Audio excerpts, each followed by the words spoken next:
सोलापूर शहरातील एमआयडीसी भागातील नीलमनगर येथे शरण मठाच्या मागील बाजूस असलेल्या एका घरामध्ये भारतातील अतिविषारी सापांपैकी एक असलेला घोणस साप लपून बसलेला आढळून आला। साप दिसताच परिसरातील नागरिकांमध्ये भीतीचे वातावरण निर्माण झाले होते। याबाबत माहिती मिळताच सर्पमित्र गुरु कन्नी यांनी घटनास्थळी तात्काळ धाव घेत सापाचे सुरक्षित रेस्क्यू केले। घोणस साप पाहण्यासाठी परिसरातील नागरिकांची मोठी गर्दी जमली होती।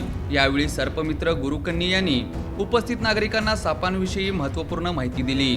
त्यांनी सांगितले की घोणस साप हा भारतातील बिग फोर अर्थात सर्वाधिक विषारी 4 सापांपैकी एक असून त्याचे शास्त्रीय नाव डाबोइया रसल असे आहे। हा साप प्रामुख्याने शेतजमिनी, झुडपे तसेच मानव वस्तीजवळ परिसरात आढळतो।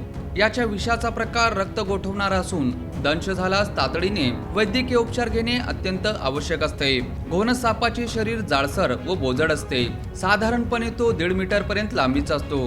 त्याच्या पाठीवर फिकट किंवा गडद तपकिरी रंगाच्या ठळक गोलाकार खुणा दिसतात। डोके त्रिकोणी व चपटे असून मानेपेक्षा वेगळे दिसते, तर शेपूट तुलनेने लहान असते। सर्पमित्र गुरु कन्नी यांनी सांगितले की उन्हाळ्याच्या तीव्र उष्णतेमुळे तसेच उंदीर, बेडूक व इतर खाद्यांच्या शोधात साप अनेकदा मानवी वस्तीकडे येतात।